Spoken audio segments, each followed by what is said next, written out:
이 시간에 우리 하나님 말씀 함께 보겠습니다. 하나님 말씀은 데살로니가 전서 1장 말씀입니다. 데살로니가 전서 1장 1절에서 우리 10절 말씀까지 보겠는데요, 제가 가지고 있는 신약성경 329쪽에 있습니다.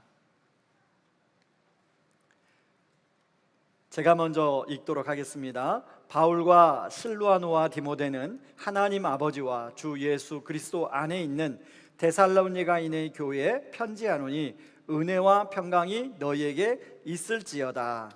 우리가 너희 모두로 말미암아 항상 하나님께 감사하며 기도할 때 너희를 기억하며 너의 믿음의 역사와 사랑의 수고와 우리 주 예수 그리스도에 대한 소망의 인내를 우리 하나님 아버지 앞에서 끊임없이 기억함이니 하나님의 사랑하심을 받은 형제들아 너희를 택하심을 아노라.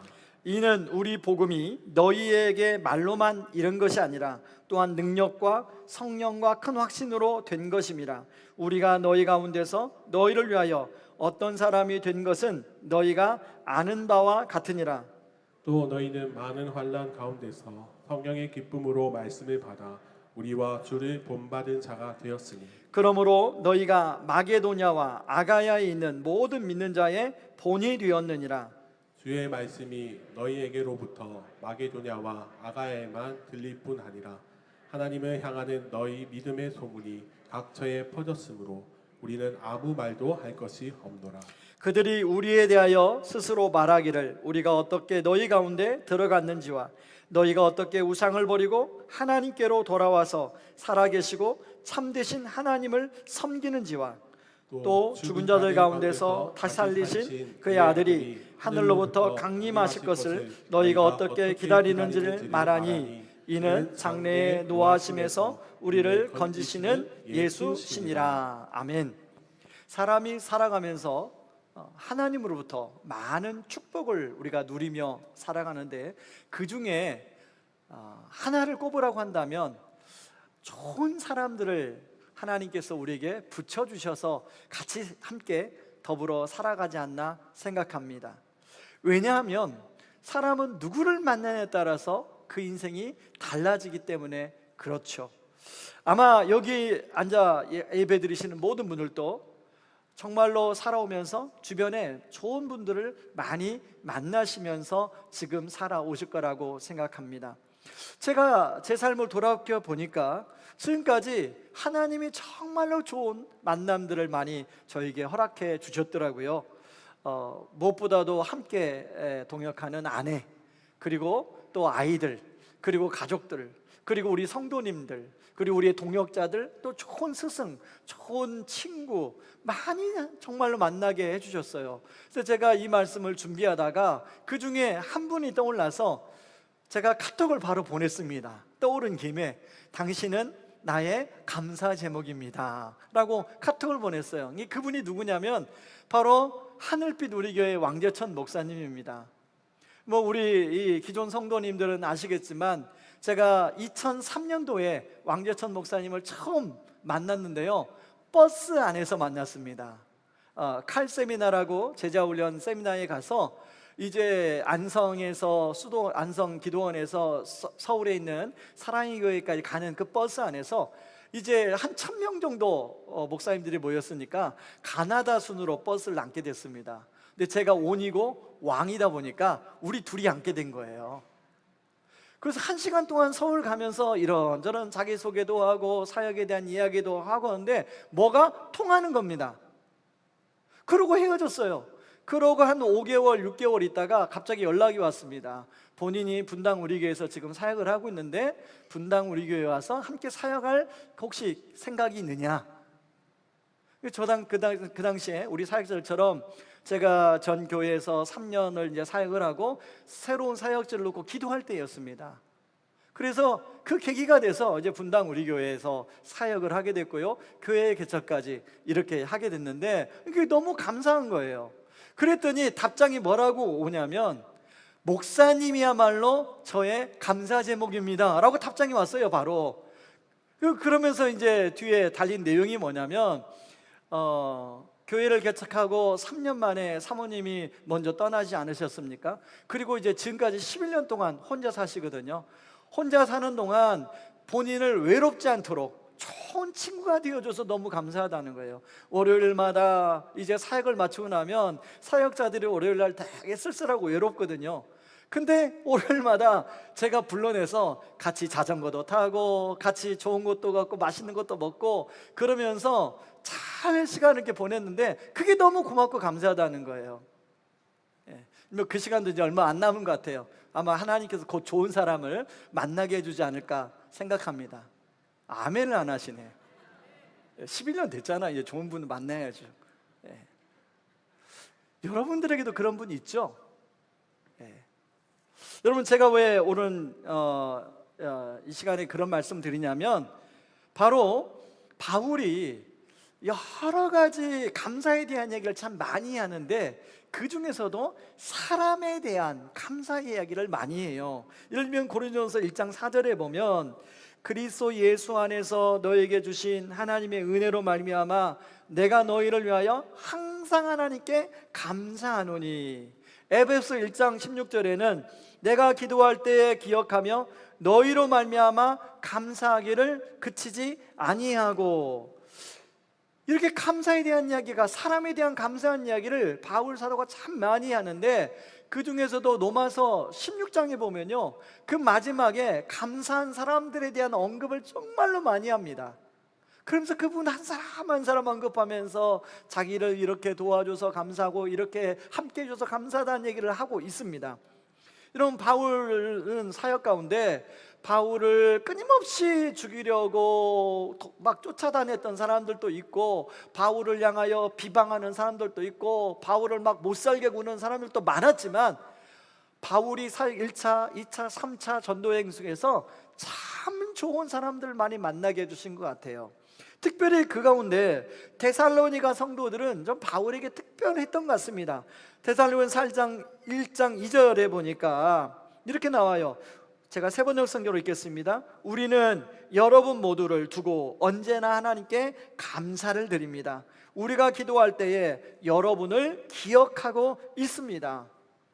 데살로니가 성도들 생각할 때마다 항상 감사하다는 거예요. 그리고 기도할 때마다 기억하며 기도한다는 것입니다. 바로 그 이유가 3절에 나오는데요, 바로 그 성도들이 보여준 믿음의 역사와 사랑의 수고와 소망의 인내 때문이라는 거예요. 이 조금 쉽게 풀면 믿음으로 한 행동, 사랑이 담긴 수고, 그리고 소망을 품은 인내가 바울에게도 그대로 느껴지니까 너무 감사하다는 거예요. 여러분, 2장 14절에 보니까 데살로니가 성도들이 그냥 아무렇지도 않은 상황이 아니에요. 그들에게 어떤 굉장히 어려운 환난이 있었어요. 6절에 보니까 많은 환난 가운데 이렇게 행동을 했다고 하는데, 2장 14절에 보니까 이렇게 나와요. 자신의 동족들로부터 예수 믿는 것 때문에 핍박을 당했어요. 뭐 동족이라고 누굽니까? 가장 가까운 부모, 가장 가까운 형제들, 가장 가까운 친구들, 심지어는 직장. 여러분, 그 당시에 여러분 사회 시간에 혹시 그 길드라는 걸 배우셨는지 모르겠습니다. 길드. 그 당시에는 길드라는 조합이 있었습니다. 그래서 이 길드라는 조합은 반드시 일하는 중간에 우상의 숭배를 해야 그걸 참여한 길드에 들어갈 수 있었어요. 근데 신앙을 인으로서 그 우상에 참여할 수 없어서 그 길드에 속할 수 없었고, 결국은 직장 생활할 수 없었던 거예요. 여러분, 데살로니가 성도들이 쉽지 않았죠. 그럼에도 불구하고 이들은 하나님을 떠나지 않고 믿음이 약해지지 않고 오히려 믿음으로 살아내며 사랑으로 서로 섬기고 소망을 가지며 참고 견디고 인내하는 모습을 보여줬다는 것입니다. 사절에 보니까요, 이들의 그런 모습이 많은 사람의 믿음의 샘플이 되었다는 거예요. 믿음의 본이 됐다는 거예요. 그리고 각 지역에 소문이 났다는 거예요. 이야, 정말 저 사람들 대단해, 뭐 이런 소문이 났다는 거예요. 바울이 더더욱 이들을 칭찬하는 이유는 데살로니가 지역에서 바울이 복음을 전하기에 머물렀던 시간이 그렇게 오래 길지 않습니다.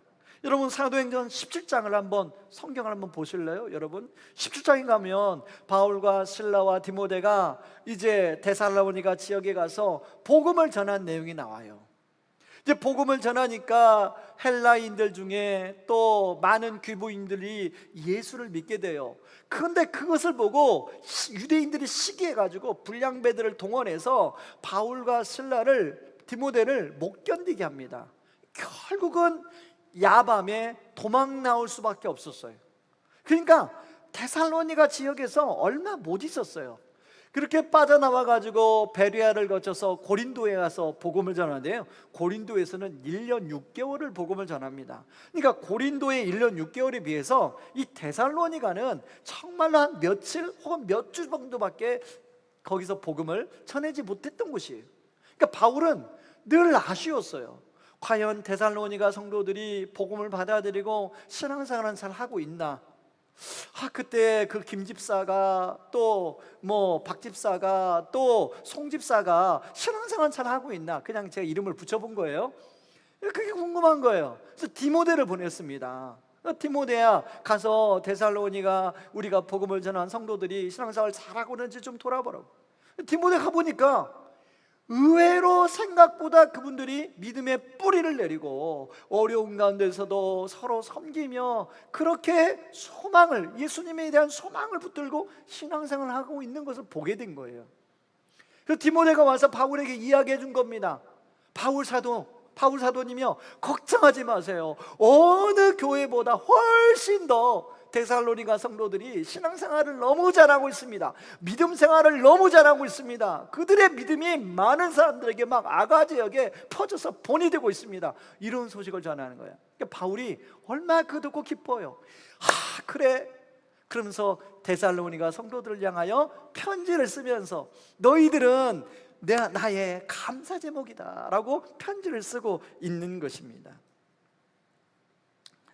저는요, 이 데살로니가전서 1장을 묵상하면서 저와 우리가 나중에 주님 앞에 갔을 때 우리 주님이 저와 여러분들의 이름을 불러가면서 누구누구야, 너는 그 어려운 가운데, 그 어려운 상황 가운데서도 믿음을 지키고 그렇게 또 섬기고 서로 소망에 대한 것을 붙들고 살았구나.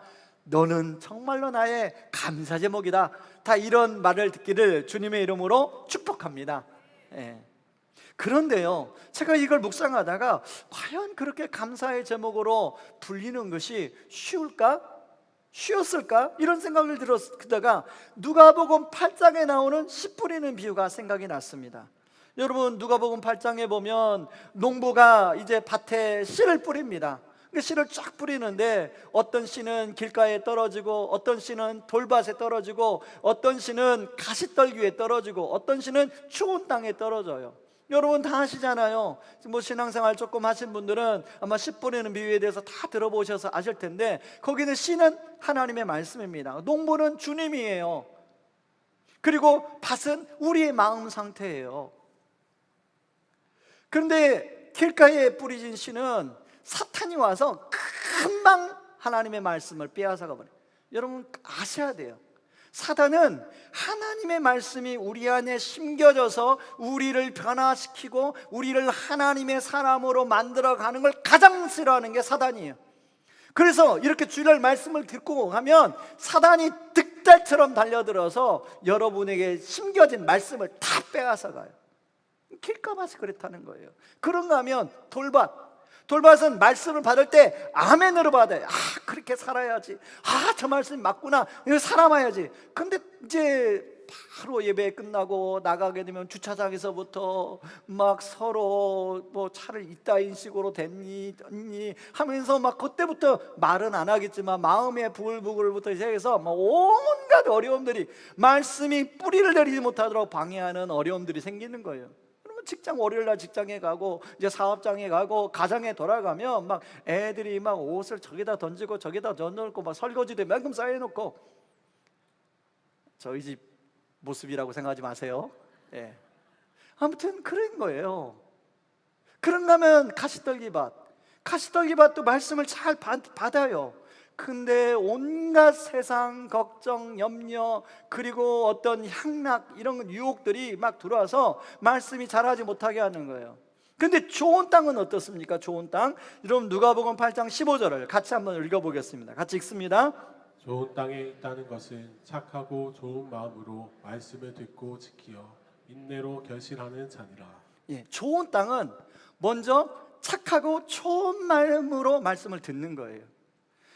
8장 다 끼고 오늘은 저 목사가 뭐라고 하나 말을 하나 보자, 뭐 이렇게 듣는 분도 계실지 모르겠어요. 근데 말씀을 사모하는 마음으로, 오늘 목사님을 통해서 나에게 하나님이 무슨 말씀하실까 사모하는 마음으로 듣는 거예요. 그 말씀을 내가 빼앗기지 않으리라, 내가 그 말씀을 절대로 뺏기지 않으리라, 이런 사모하는 마음으로 듣는 거예요. 그리고 그런 말씀이 생기면 인내의 과정을 거친다는 것입니다. 인내의 과정. 제가 요즘에 고구마를 아침으로 먹는데요. 이 고구마를 이제 우리 사역자 중에 사역자의 아버님이 그 농사를 지으셨대요. 그러면서 고구마를 먹으면 먹을수록 맛있는 거예요. 이 고구마는 금방 구워놓고 바로 먹어도 맛있고 한 며칠 있다가 그걸 먹으면 더 맛있어요. 너무 맛있는 거예요. 더 이상 없습니다. 완판됐어요. 없어요. 예, 사고 싶어도 못 사요. 그래서 제가 맛있다고 이제 이야기를 했더니 그분이 그러는 거예요. 목사님, 고구마가 왜 맛있는지 아세요? 땅이 중요해요. 근데 작년 고구마는 더 맛있어요. 더 맛있었어요. 작년 고구마를 먹어본 분은 올해 고구마를 먹고 작년 거보다 덜하대요. 저는 올해 것도 맛있는데. 왜 그런가 보니까 작년에 심었던 땅과 올해 심었던 땅이 또 다르대요. 땅이 중요하다는 것입니다. 여러분 그렇잖아요. 여러분 우리 안에 말씀이 이게 열매로 맺어지고 하려면 반드시 땅이 오랫동안 잘 견디고 인내해 주면서 그것이 결실로 맺는 것이죠. 여러분 확률로 보면 25%지만 실제로 이것이 우리 삶에 적용이 되면 저는 훨씬 확률이 적어진다고 생각해요. 그리고 좋은 땅과 같았던 우리 마음이 금세 어떤 상황을 만나면 길가밭이 되고 또 돌밭이 되고 가시떨기밭으로 변하는 게, 그게 우리 인간이에요. 우리 사람이에요. 그러니까 항상 좋은 땅을 유지하는 사람은 소수라는 생각을 하게 됩니다. 그렇다면 데살로니가 성도들은 어떻게 그 어려운 상황에서도 그런 귀한 믿음을 갖고 그런 귀한 열매를 맺게 됐는가를 제가 생각해 보게 되었습니다. 과연 선천적으로 성품이 좋아서 그럴까? 아니면 교육을 잘 받아서 그럴까? 그러다가 10절을 발견하게 됐어요. 10절에 그 이유가 나옵니다. 10절을 같이 한번 읽어보겠습니다. 다시 살리신 그의 아들이 하늘로부터 강림하실 것을 너희가 어떻게 기다리는지를 말하니 이는 장래의 노하심에서 우리를 건지시는 예수시니라. 바로 여기에 비밀이 있더라고요. 데살로니가 성도들은 다른 게 아니라 자기가 믿고 있는 예수를 제대로 잘 믿은 거예요. 그 어려움 속에서도 그 환난 속에서도 예수님을 제대로 바라본 거예요. 여러분 그래서 바울은요 1절에 보니까 하나님 아버지와 주 예수 그리스도 안에 있는 데살로니가 교회에 편지한다고 말하고 있어요. 이들은 확실히 예수님 안에 있었습니다. 비록 상황이 어렵고 힘들지만 예수님이 반드시 우리를 십자가에서 죽으시고 우리를 살리신 그 예수님이 다시 오신다고 하셨으니까 다시 오실 예수님을 그들이 분명히 믿으며 기다리고 있었어요. 여러분 많은 우리가 신앙생활 해보지만 우리가 이 땅에서 내가 간절히 원하는 것들이 있잖아요. 그것들이 하나님께 때로는 기도하면 응답될 때도 있지만 응답이 안 될 때도 있어요. 저도 마찬가지입니다. 그러면 응답될 때는 기쁘지만 응답이 안 될 때는 너무나 마음이 낙심이 돼요. 과연 막 하나님이 나를 사랑하나, 하나님이 계시나, 이런 생각까지 막 우리가 가잖아요. 그런데 데살로니가 성도들은 지금 자기가 직장을 못 다니는 상황이에요. 예수 때문에. 그런 상황에서도 예수를 바라보고 소망하며 기다리며 각종 믿음을 가지고 있었다는 거예요. 어제 특세 마지막 날, 이제 제가 이번 특세는 감사의 주제를 가지고 특세를 준비하면서 마지막 날은 진짜 진짜 고난 중에서도 감사할 수 있는, 감사를 말하는 좋은 강사를, 뭐 그분이 평신도든지 목사님이든지 누구든지 모르지만 좋은 분을 좀 모셔서 우리 성도님들에게 그 은혜를 나누면 좋겠다. 그러고 이제 기도하고 준비하는데 많이 수소문을 했습니다. 그런 분이 누가 있는지 좀 추천해 달라고. 그랬더니 한 목사님이 자기 교회에 이런 분이 오셨는데 너무 은혜로웠다고 하면서 저에게 추천을 해주셨어요. 그래서 오신 분이 홍성원 목사님이셨어요. 이분은 소아 조로증 아들을 지금 키우고 있습니다. 이분은 TV에서 한번 보셨을 텐데 바로 홍원기 형제인데요, 지금 19살입니다. 이 소아 조로증은 난치병 중에서도 난치병이에요. 우리나라에서 몇 명이 없어요. 전 세계에서도 얼마 안 돼요. 근데 이 병에 걸린 사람들은 12살까지 사는 게 많이 산대요. 근데 지금 이 아이는 19살까지 살고 있는 거예요. 이런 아이가 20살이 넘으면 이건 기적이라는 겁니다. 이 목사님이 그러는 거예요. 이 아픈 아이하고 같이 살면서 참 지금은 이렇게 강단에 섰을 때는 자기가 막 힘있게 이야기했지만 삶으로 돌아가면 목사님 만만치 않아요. 저한테 그러는 거예요. 그렇겠죠? 그러면서도 하나님께 감사한다는 거예요. 여러분, 이 홍원기 군이 운영하는 유튜버가 있습니다. 욘니와 치에라고, 이 원기 여동생이 고등학교 1학년인데 그 남매가 이제 같이 그 유튜버를 하는데요, 구독자가 몇 명인지 아세요? 놀라지 마세요. 160만 명. 안 놀랄 줄 알았어요. 제가 우리 집에 가서 이제 우리 애한테 160만 명이라고 하니까 막 놀래더라고요. 그러니까 젊은 애들은 아는 거죠. 그게 구독자가 160만 명이 어떤 파급력이 있다는 걸 아는 거예요. 근데 이 홍원기 군이 이제 제가 들어가서 봤어요. 그 유튜브로 봤는데 너무 밝아요. 너무 쾌활해요. 그런 질병이 갖고 있고 지금 그 고통 중에 살아가고 있는 아이라고는 전혀 생각하지 마세요. 너무 정신 건강이 아주 건강해요. 오히려 정상적인 우리를 보면 막 그 에너지를 줘요. 막 헬스하는 것도 나오고요. 그리고 자기가 이런 질병에서 막 머리카락이 안 나니까 친구들한테 이제 놀림을 당하는데 그 놀림 당한 것이 뭐 괜찮다고 막 그러면서 막 선포도 하면서 그래요. 근데 자기 다른 것은 이제 다 치고, 그 목사님 제가 말씀을 들으면서 제가 은혜가 됐던 부분은, 여러분, 이 소아 조로증은 지방이 몸에 붙지 않아서 생기는 병이랍니다. 여러분, 몸에 지방이 좀 있죠? 감사하게 생각하세요. 여러분, 몸에 지방, 이게 뭐죠? 이거 헬스할 때 이렇게 하는 거 있잖아요. 가면 뭐 골격근 얼마, 지방 얼마, 뭐 체지방 얼마를 빼세요. 체지방이 여러분에게 붙어 있는 걸 감사하게 생각하세요. 그거 없으면요 조로증 걸립니다, 우리 다. 그래가지고 이제 병원의 의사 선생님이 그러면 목사님의 지방을 좀 떼서 이 아이에게 붙여주면 생명을 좀 연장시킬 수 있습니다. 당연히 아빠가 오케이 했죠. 그래서 첫 번째 수술을 했습니다. 근데 수술하는데 이 생산에 마취를 하고 지방을 뽑아내는 게 너무 고통스럽더라는 거예요. 뭐 등에 있는 지방도 빼고 엉덩이에 있는 지방도 막 빼내고 그러더라고요.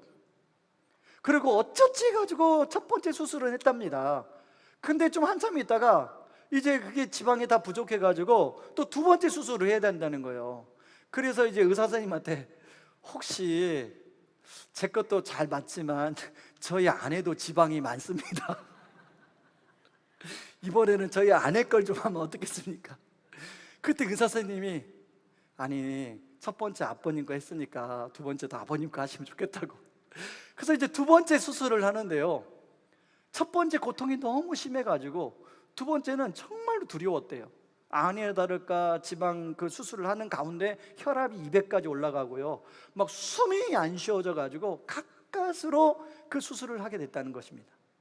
그때 든 생각이 뭐냐면, 주님이 주신 생각이 뭐냐면, 네가 네 아들을 살리기 위해서 이렇게 하는데 참 힘들지, 나도 너를 살리기 위해서 십자가에서 보혈을 흘리며 피 흘리기까지 싸우는 게 쉽지 않았단다. 그러면서 목사님이 비로소 그 십자가, 목사다 보니까 십자가 사랑에 대해서 얼마나 많은 설교를 했겠어요. 십자가 사랑을 그 전까지는 희미하게 자기가 깨달았다는 거예요. 그 사건 이후로 그 십자가 사랑이 너무나 선명하게 깨달아졌다는 거예요. 하나님이 나를 얼마나 사랑한지를 너무 선명하게 깨달아졌다는 거예요. 그러면서 이 홍원기 군과 똑같은 질병을 가진 콜롬비아의 친구를 우연히 알게 돼서 그 친구를 한국에 초대하고, 그리고 또 똑같은 그런 수술을 하게 해주고, 그리고 그 어머니하고 그 콜롬비아 친구가 이제 예수를 믿겠다고 그래서 복음을 전하고 세례 주는 그런 장면을 보여주시더라고요. 제가 그 홍 목사님의 그 말씀을 들으면서, 아, 그래, 감사는 그냥 우리가 이 세상에 필요한 거 이거 주시고 감사, 저거 주시고 감사, 그것도 감사한 거지만, 감사는 결국은 예수의 십자가로 연결되는 것이고, 그리고 그 십자가는 결국은 누군가를 향한 구원을 향하여 손길이 미쳐야 되는 것이구나 라는 것을 제가 알게 됐어요. 그래서 11월 한 달 감사를 선포하고 감사운동을 하자고 하면서, 결국은 감사는 예수 그리스도와 복음으로 연결되는구나 하는 걸 깨닫게 됐어요. 12월을 설교는 예수에 대해서 설교하려고 합니다. 성탄절도 있지만 예수님에 대해서 집중적으로 설교하려고 그래요. 여러분, 저는 데살로니가 성도들이 이랬겠구나 라는 생각이 들더라고요. 저는 왕우리교 예배드리는 모든 성도님들이 다 데살로니가 성도님처럼 되기를 주님의 이름으로 축원합니다. 저는 그 중에 한 분을 실제적으로 지금 이런 삶을 사는, 고난 중에서도 감사하며 한 영혼을 그 가운데서 품고 기도하는 한 분을 여러분 앞에 모시기를 원합니다. 우리 한 박수로 김영신 집사님 앞으로 모시겠습니다.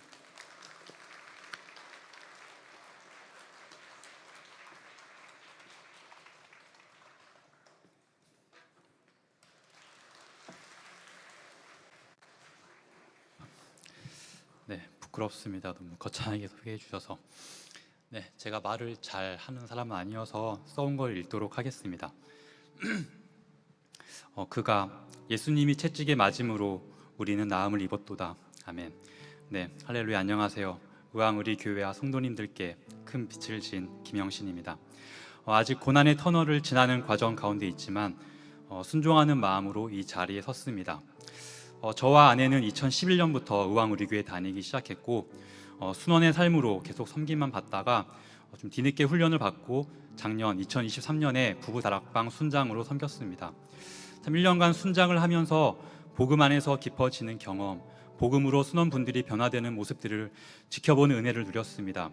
그리고 작년 12월부터 순원이었던 김익수 집사님, 지난주 여기서 성경 봉독하셨던 그 집사님과 풍삼기를 하면서 좀 이전에 누려보지 못한 많은 감격의 시간들을 보냈습니다.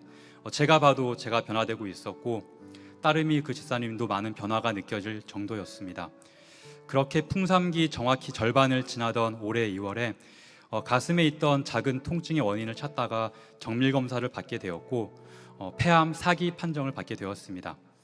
신앙적으로 가장 풍성함을 누리고 있는 이때 믿기지 않은 현실이 펼쳐졌고, 갑작스러운 죽음에 대한 두려움, 좀 아빠 없이, 남편 없이 남겨지면 어쩔까 하는 가족에 대한 미안함, 그리고 앞으로 다가올 수많은 고통들, 이런 것들이 이제 갑작스럽게 저에게 짐처럼 밀려왔습니다.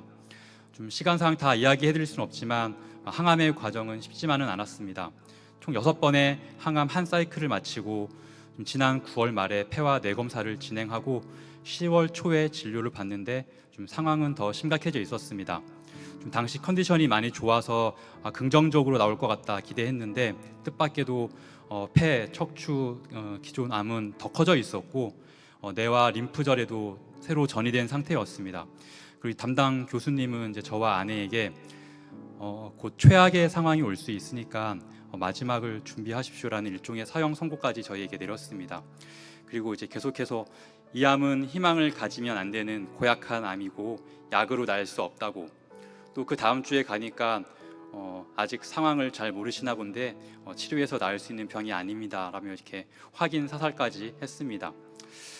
처음에 이제 그 연명 치료에 대한 상담까지 받고 병원에서 이제 같이 아내랑 점심을 먹는데, 말을 못하고 아내랑 눈 마주치면 눈물만 주르 흐르고, 밥 꾸역꾸역 먹다가 눈 마주치면 또 눈물만 흘리기를 좀 계속했고요. 좀 좋았던 컨디션도 그 의사의 냉정한 말에 안 좋아지기 시작해서 이제 다시 진통제를 먹고 잠들어야 했고, 이제 기침은 더욱 심해져가지고 찬양 한 곡조차 제대로 부르기 힘들 정도가 되었습니다. 불과 한 달 전 일입니다.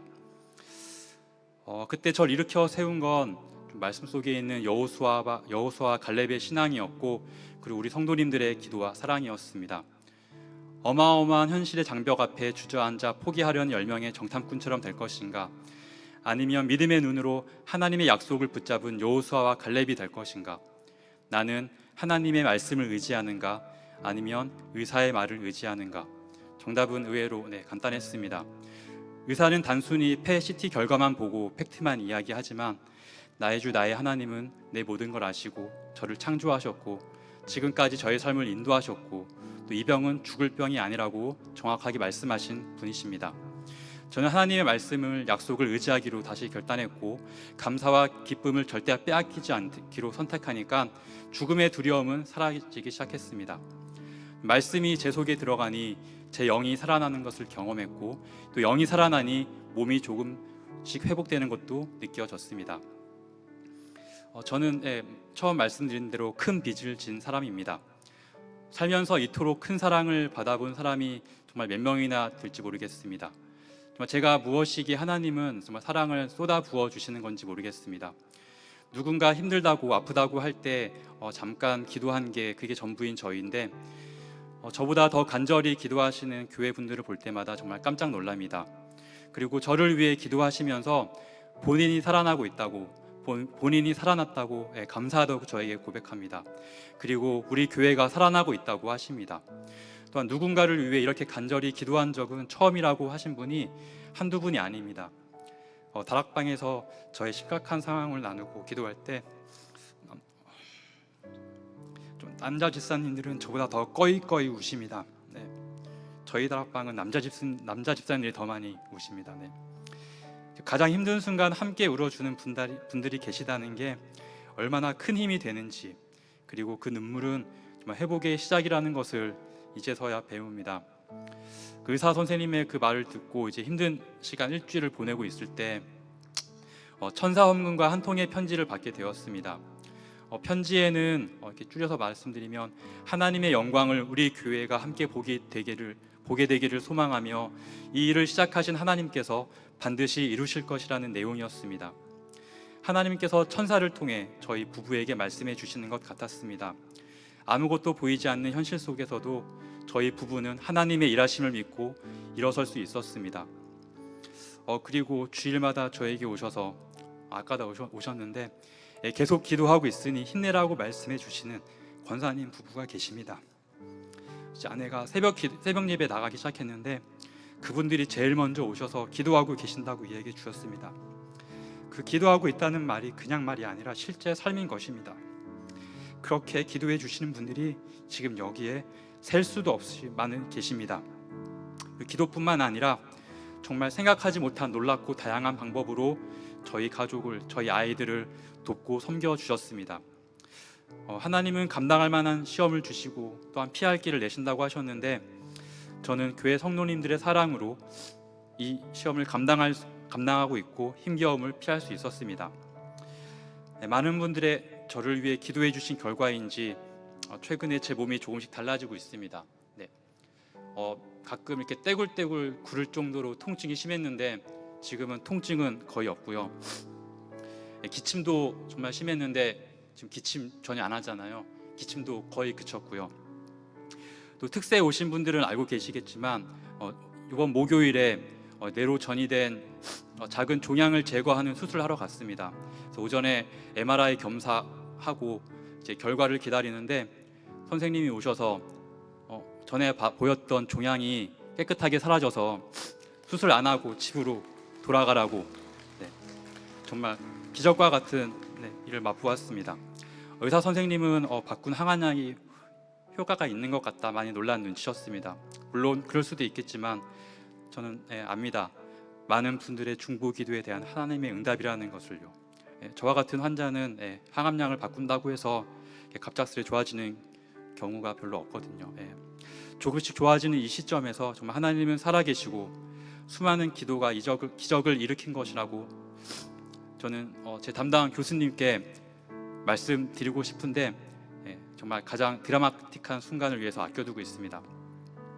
네, 좀 길었는데 죄송하지만 마지막 이야기만 하고 마치겠습니다. 하나님께서 어느 날 저에게 말씀하셨습니다. 교회에서 기도의 재단을 쌓길 간절히 바라고 있다, 영신아. 이렇게 말씀하셨습니다. 교회에서 기도의 재단을 쌓아라. 그때 저는 깜짝 놀랐습니다. 그때 제가 이제 감기에 걸려서 기침이 좀 많이 심해졌을 때라 이제 기침이 거의 좋아졌는데 이제 수요 예배 나와서 사랑채플에서 예배 드리고 기침이 다시 너무 심해진 거예요. 그래서 다시 약 먹고 일주일간 좋아졌다가 또 수요 예배 나왔는데 다시 기침이 너무 심해졌어요. 그래서 기침이 정말 너무 심해지니까 나중에 이게 피를 토하며 막 기침할 그런 두려움까지 생겨서 하나님 죄송하지만 집에서 온라인으로 수요예배 드리겠습니다 하고 10월부터 이제 집에서 수요예배 드리고 있었는데 하나님은 저에게 정확하게 교회에서 기도의 재단을 쌓길 원하신다고 해서 정말 죄송하고 깜짝 놀랐습니다. 저는 그동안 교회가 예배의 장소이지 기도의 장소라고 생각해 본 적이 없었거든요. 그래서 한번 성경 말씀을 찾아보니까 이사야서에 내 집은 만민이 기도하는 집이라 나와 있고 예수님은 그 말씀을 인용해서 사복음서에 3번이나 말씀하셨더라고요. 그래서 하나님 죄송합니다. 앞으로는 예배뿐만 아니라 교회에서 기도의 재단을 쌓겠습니다 라고 고백했고 계속 그 재단을 쌓도록 할 것입니다. 여기 계신 많은 분들도 교회에서 함께 기도의 재단을 쌓아 나갔으면 좋겠습니다. 내 형제들아 너희가 여러 가지 시험을 당하거든 온전히 기쁘게 여기라. 이 야고보서 말씀을 이제 조금 이해하고 알아가고 있습니다. 가난하지만 가장 풍요로움을 경험하고 있고 육체는 연약하지만 영적으로 가장 건강한 상태이고 절망적이고 가장 어두운 때이지만 가장 밝게 빛나신 예수님을 보고 있습니다. 저는 여전히 암투병 중이지만 작은 뇌종양이 은혜로 사라진 작은 손바닥만한 구름을 보았기에 이제 은혜의 폭풍우가 몰려오리라 확신합니다. 함께 이 믿음의 모험 가운데 동참해 주시고 기도해 주시고 함께 울고 함께 웃어 주셔서 감사합니다. 언젠가 완치 판정을 받아 살아계신 하나님을 마음껏 찬양하며 여기 계신 수많은 동역자분들 그리고 산 증인이 되신 분들과 함께 하나님께 영광 돌리는 그날을 기대합니다. 할렐루야. 엊그제 수술 안 하고 집에 돌아온 날 아내랑 가장 많이 고백한 말입니다. 할렐루야. 다시 한번 성도님들께 진심으로 감사드립니다. 여기에 계신 성도님들 모두가 저의 감사 제목입니다. 감사합니다. 우리 김영신 집사님 가정을 위해서 계속 기도해 주시고 또 김영신 집사님뿐만 아니라 또 동일하게 암투병을 하는 우리 성도님들 계십니다.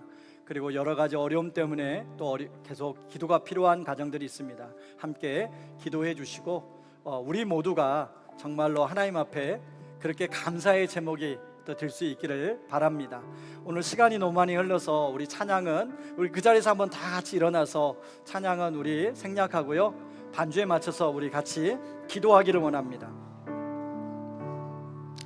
첫 번째 기도 제목은 하나님, 정말로 제가 마지막에 주님 앞에 섰을 때 정말로 주님이 너는 참으로 나의 감사 제목이다, 고맙다, 애썼다, 수고했다, 하나님 이런 말을 들을 수 있는 그런 믿음을 우리에게 허락하여 주시옵소서. 그러기 위해서 두 번째 기도할 것은 데살로니가 성도들이 끊임없이 주님을 바라봤다는 겁니다.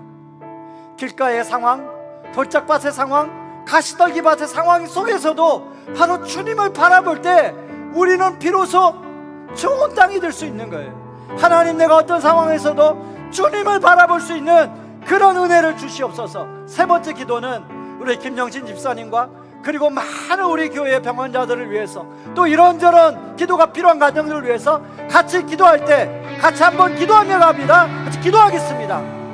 고마우신 하나님 아버지, 고맙고 감사합니다. 하나님 아버지, 아버지 하나님 마지막 날 아버지 주님이 아버지 하나님 우리를 아버지 하나님 주실 때 아버지 하나님 나의 참 감사의 제목이었다. 아버지 그 말을 말씀에 우리 모두가 회개하여 주시옵소서. 아버지 우리 교회 성도들이 아버지 모두가 아버지 그런 성도들 될 수 있게 하여 주시옵소서. 그러기 위해서 아버지 우리 상황은 때로는 아버지 하나님 길가에 아버지 돌짝밭에 아버지 때로는 가시떨기밭에 아버지 올 때가 있습니다. 그럴 때마다 아버지 데살로니가 성도들이 주님을 바라봤던 것처럼 아버지 그 주님을 바라봤던 것처럼 아버지 홍성원 목사님과 홍기군이 주님을 바라봤던 것처럼 김명신 집사님이 주님을 바라본 것처럼 아버지 우리도 주님을 바라볼 수 있는 그런 믿음을 허락하여 주시옵소서. 하나님 아버지, 하나님 우리도 마지막 날 주님 앞에 섰을 때 우리 주님이 우리를 향하여 너는 나의 감사 제목이었다, 애썼다, 수고했다 격려해 주실 그날을 소망해 봅니다. 그러기 위해서 아버지 우리의 삶이 끊임없이 길가밭과 또 때로는 돌짝밭 가시떨밭에 놓일 때가 있지만 그때마다 데살로니가 성도들처럼 주님을 바라보는, 주님을 믿는, 예수를 잘 믿는 의왕 우리의 성도님들 되게 하여 주시옵소서. 김영신 집사님을 비롯하여 하나님 지금도 병마와 싸우는 우리 성도님들이 있습니다. 주님 붙들어 주시고 치유의 광선을 발하여 주시옵소서. 하나님 또한 이런저런 여러가지 어려움으로 기도하는 가정이 있습니다. 아버지 기도가 다 응답될 수 있도록 도와주시옵소서.